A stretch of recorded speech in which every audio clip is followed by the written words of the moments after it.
அனைவருக்கும் வணக்கம் நண்பர்களே. நம்ம அன்றாட வாழ்வில் பயன்படுத்தக்கூடிய ஒரு உணவுப் பொருளை பற்றி தான் நம்ம பார்க்க போகிறோம். ஏன்னா நம்ம உடலுக்கு தேவையான நிறைய ஊட்டச்சத்துக்களும் கனிம வளங்களும் அந்த உணவில் இருக்குது. அதை நம்ம அன்றாட வாழ்வில் பயன்படுத்தணும் அப்படிங்கிறது தான். அது என்ன உணவு அப்படின்னா அதுதான் வாழைப்பழம்.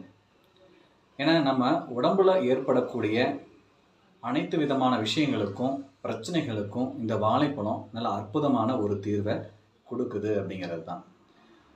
ஏன்னா காலை கடன் அப்படின்னு சொன்னாலே பார்த்தீங்கன்னா நிறைய பேருக்கு ஒரு பயம் ப்ளஸ் பார்த்தீங்கன்னா ஒரு கவலை அப்படி ரெண்டுமே இருக்குது.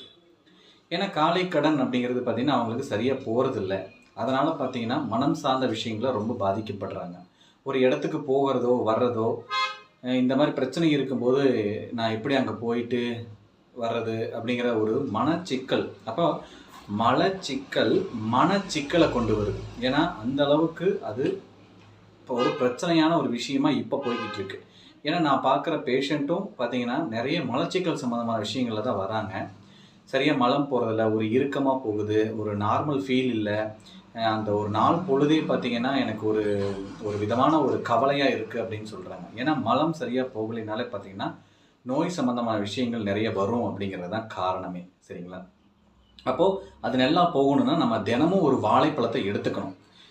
வாழைப்பழத்தை தினம் எடுத்துக்கலாம் அப்படின்னு சொல்லும்போது பார்த்தீங்கன்னா சுகர் பேஷண்ட் இருக்கவங்க கேட்கலாம், நான் எப்படி வாழைப்பழம் எடுத்துக்க முடியும், அதில் சுகர் கண்டென்ட் நிறையா இருக்கே, நான் எப்படி எடுத்துக்க முடியும்னு சொல்லலாம். அப்போது அந்த சுகர் பேஷண்ட்டாக இருக்கிறவங்க அவங்களுடைய ரத்த அளவில் எவ்வளோ சுகர் இருக்குதுன்னு பார்த்துட்டு அதுக்கு தகுந்தாற் போல் அந்த வாழைப்பழத்தை தவிர்த்துட்டு சுகர் லெவல் குறையும் போது அவங்க தாராளமாக எடுத்துக்கலாம். அப்படி எடுத்துக்கிட்டு வந்தாங்க அப்படின்னா அவங்களுடைய மலம் சார்ந்த விஷயங்கள், அதாவது மனம் ப்ளஸ் மலம் ரெண்டுமே சரியாகும். ஏன்னா இப்போது சர்க்கரை லெவல் ப்ரெஷர் லெவல் இருக்கிறவங்களாம் பார்த்திங்கன்னா அதிகமான மாத்திரைகள் எடுக்கிறாங்க இல்லையா? அதனால் அவங்களுக்கு என்ன தொந்தரவு வருதுன்னா கால் சம்மந்தமான மூட்டு சம்மந்தமான பிரச்சனைகள் வருது. அப்போது அவங்க என்ன பழம் எடுக்கலாம் அப்படின்னா வாழைப்பழத்தை அவங்க ரெகுலராக எடுத்துகிட்டு வரலாம்.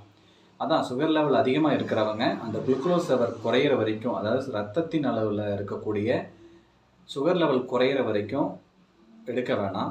அது குறைஞ்சதுக்கப்புறம் தாராளமாக எடுக்கலாம். எடுக்கும் பொழுது பார்த்திங்கன்னா அவங்களுக்கும் நல்ல ரிசல்ட்டை கொடுக்கும். பொதுவாகவே பார்த்திங்கன்னா கால் எரிச்சலோ மூட்டு வலியோ இருக்கிறவங்க இந்த செவ்வாழைப்பழத்தை எடுத்துக்கிட்டு வந்தாங்கன்னா அவங்களுக்கு அது சார்ந்த தொந்தரவுகள்லேருந்து அவங்களுக்கு நிவர்த்தி கிடைக்கும் அப்படின்னு சொல்லலாம். ஏன்னா அந்த அளவுக்கு வாழைப்பழத்தை, ஏன்னா நம்ம பயன்படுத்துகிற வாழைப்பழத்தில் ஒவ்வொரு பழத்துலையும் நிறைய விஷயங்கள், நிறைய ஊட்டச்சத்துக்கள் நிறைய இருக்குது. இப்போது நம்மக்கிட்ட வர பெற்றோர்கள் கேட்குற ஒரே கேள்வி பார்த்திங்கன்னா குழந்தைங்க தேரவே மாட்டேங்கிறாங்க, மெலிதாகவே இருக்கிறாங்க அப்படின்னு சொல்கிறாங்க.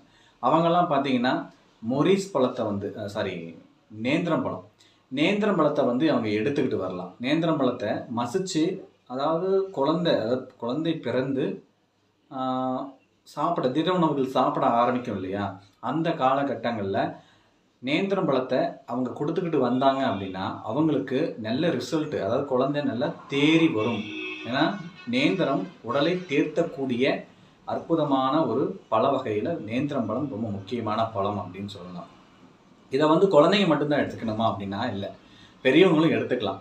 அப்போ பெரியவங்களும் இந்த நேந்திரம் பழத்தை அவங்க ரெகுலராக அவங்க உணவில், அதாவது உணவுலங்கும்போது உணவாக, ஏன்னா உணவுக்கு முன்னாடி தான் அதை சாப்பிடணும்.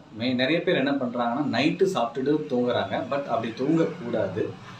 அந்த வாழைப்பழம் எடுக்கும் பொழுது பார்த்திங்கன்னா ஒன்று காலை நேரத்தில் எடுக்கலாம், மதிய நேரத்தில் எடுக்கலாம், மாலை நேரத்தில் எடுக்கலாம். அதாவது உணவுக்கு முன் அந்த வாழைப்பழங்களை உணவுக்கு முன் எடுக்கும் பொழுது தான் நமக்கு நல்ல ரிசல்ட்டு கிடைக்கும். ஏன்னா நல்ல தூக்கத்தை கொடுக்கக்கூடியதுன்னு பார்த்திங்கன்னா வாழைப்பழம் தான். தூக்கம் வரல, தூக்கமின்மை பிரச்சனை இருக்குது அப்படின்னு சொன்னாலே பார்த்திங்கன்னா அவங்களும் வாழைப்பழம் எடுத்துக்கலாம்.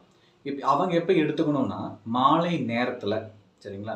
இப்போது சாப்பிட போகிறீங்க ஒரு 7 மணி, ஒரு 7 மணிலேருந்து 8 மணிக்குள்ளே உங்கள் உணவுகளை நீங்கள் எடுத்துக்க போகிறீங்க அப்படின்னா அதுக்கு முன்பதாகவே பார்த்திங்கன்னா ஒரு வாழைப்பழத்தை எடுத்துக்கலாம். அது உங்கள் ஏரியாவில் என்ன கிடைக்குதோ அந்த வாழைப்பழத்தை தாராளமாக எடுத்துக்கலாம் அப்படிங்கிறது தான். ஏன்னா எல்லா விதமான பழத்துலையும் எல்லா விதமான ஊட்டச்சத்துக்களும் இருக்குது. என்ன செவ்வாழைப்பழம் எடுத்தோம் அப்படின்னா அதில் மூட்டு வலி சம்மந்தமான விஷயங்களுக்கு கேட்குதுன்னு சொல்லலாம். அதே மாதிரி பார்த்திங்கன்னா ஆண்மை குறைவுன்னு சொல்லக்கூடிய அந்த விந்தினுடைய கெட்டித்தன்மை குறைவாக இருக்கிறவங்க கூட செவ்வாழைப்பழத்தை எடுத்துக்கிட்டு வரலாம். அப்படி எடுத்துகிட்டு வரும்போது பார்த்திங்கன்னா அவங்களுக்கு நல்ல ரிசல்ட்டு கிடைக்கும். இந்த செவ்வாழைப்பழம் தொடர்ந்து எடுத்துக்க முடியல, அதாவது அந்த பழமாக எடுத்துக்க முடியலைன்னா கூட அது ஒரு பழமோ இல்லை காய் வெட்டோ 2க்கும் இடைப்பட்ட அமைப்பில் இருக்க கூட அந்த பழத்தை எடுத்து நல்லா காய வச்சு அதை பொடி பண்ணி செஞ்சு அதை வந்து பாலில் கலந்து பாலோட தேன் சேர்த்து சாப்பிட்டுட்டு வந்தாங்கன்னா இன்னும் அற்புதமான ரிசல்ட்டு கிடைக்கும். இதே விஷயத்த இந்த உடல் தேராதவங்க கூட இந்த மாதிரி விஷயத்த, அதாவது நேந்திரம் பழத்தை ஒரு காய் வெட்டா, அதாவது பழமும் இல்லாமல் ரொம்ப காயும் இல்லாமல் ஒரு நடுத்தர டைமில் இருக்கக்கூடிய அந்த பழத்தை எடுத்து நல்லா வெயிலில் நல்லா காய வச்சு அதை பொடி செஞ்சு எடுத்து வச்சுக்கோங்க. அப்போது அதை வந்து ஒரு ஸ்பூன் பாலில் போட்டு பனங்கருப்பட்டியோ இல்லை நாட்டு சர்க்கரையோ சேர்த்து தொடர்ந்து அதை குடிச்சிட்டு வந்தாங்க அப்படின்னா அவங்களுக்கு உடல் நல்லா தேறி வரும் அப்படின்னு சொல்லலாம். உடல் தேரக்கூடிய பழம் அப்படின்னு சொன்னப்போ நேந்திரம் பழம், அதை அவங்க எடுத்துகிட்டு வரலாம். இந்த மலச்சிக்கல் சம்மந்தமான விஷயங்களுக்கும் இந்த பழ வகைகள் எல்லாமே பயன்படுது. அதனால் வந்து எல்லாருமே பார்த்திங்கன்னா வாழைப்பழத்தை பயன்படுத்திட்டு வந்தீங்க அப்படின்னா உடல் ரொம்ப ஆரோக்கியமாக இருக்கும். ஏன்னா இதில் பார்த்திங்கன்னா கால்சியம், பொட்டாசியம், மெக்னீஷியம், அது போக நிறைய நுண்ணிய கனிமங்கள் நிறைய இருக்குது வாழைப்பழத்தில். ஏன்னா நரம்பு சம்மந்தமான விஷயங்களுக்கும் பார்த்திங்கன்னா இந்த வாழைப்பழம் ரொம்ப ஹெல்ப்ஃபுல்லாக இருக்குது. அதுலேயும் செவ்வாழைப்பழம் அப்படிங்கிறது பார்த்திங்கன்னா நல்லா சிறப்பாக வேலை செய்யுது அப்படின்னு சொல்லலாம். ஏன்னா அந்த வாழைப்பழம் என்ன பண்ணும், அதனுடைய அமைப்பு என்னென்னா நம்மளுடைய உடம்பை ஆரோக்கியமாக திடகாத்திரமாக வச்சுக்கிறதுக்கு ரொம்ப ஹெல்ப்ஃபுல்லாக பண்ணும் இந்த வாழைப்பழம். ஏன்னா இதை யாரும் இப்போ அதிகமாக பயன்படுத்தலை. ஒன்று சளி பிடிச்சிருது அப்படிங்கிற விஷயத்தினால எனக்கு ஒரு பழம் சாப்பிட்டாலே சளி பிடிச்சிரும், அதனால் நான் சாப்பிட்றதில்ல. சில பேர் பார்த்திங்கன்னா அது எனக்கு பிடிக்காது அப்படின்னு சொல்லுவாங்க. ஆனால் எல்லாருமே பயன்படுத்தணும். குழந்தைங்களிலிருந்தே கொடுக்கலாம். பிறந்த குழந்தையிலிருந்தே வாழைப்பழத்தை நம்ம கொடுத்துக்கிட்டு வந்தோம் அப்படின்னா, ஏன்னா குழந்தைங்க வளர வளர அவங்களுக்கு தேவையான, ஏன்னா நிறைய ஊட்டச்சத்து வந்து நம்ம வாழைப்பழத்தில் எளிதாக கிடைக்கக்கூடிய பழத்தை எப்பயுமே நம்ம எல்லாருமே உதாசீனப்படுத்துவோம் இல்லையா? அதனால தான் வந்து அந்த வாழைப்பழத்தை சிறு குழந்தையிலிருந்தே நம்ம கொடுத்துக்கிட்டு வந்தோம் அப்படின்னா அவங்க வளர வளர அவங்களுடைய உடல் தேகம் அப்படிங்கிறது ரொம்ப சிறப்பாக இருக்கும், நல்ல வலுவாக இருக்கும். ஏன்னா எலும்புக்கு வலு சேர்க்கக்கூடியது, ஏன்னா கால்சியம் இருக்கு இல்லையா? அப்போ எலும்புக்கு வலு சேர்க்கக்கூடியதும் பார்த்திங்கன்னா இந்த வாழைப்பழம் தான். அப்போ வாழைப்பழத்தை அதிகமாக நம்ம பயன்படுத்திக்கிட்டு வந்தோம் அப்படின்னா நம்முடைய ஆரோக்கியம் மேம்படும். இதை பயன்படுத்தி இன்னும் ஆரோக்கியமாக வாழ என்னுடைய வாழ்த்துக்கள். லைக் பண்ணுங்கள், சப்ஸ்கிரைப் பண்ணுங்கள், மற்றவங்களுக்கு ஷேர் பண்ணுங்கள்.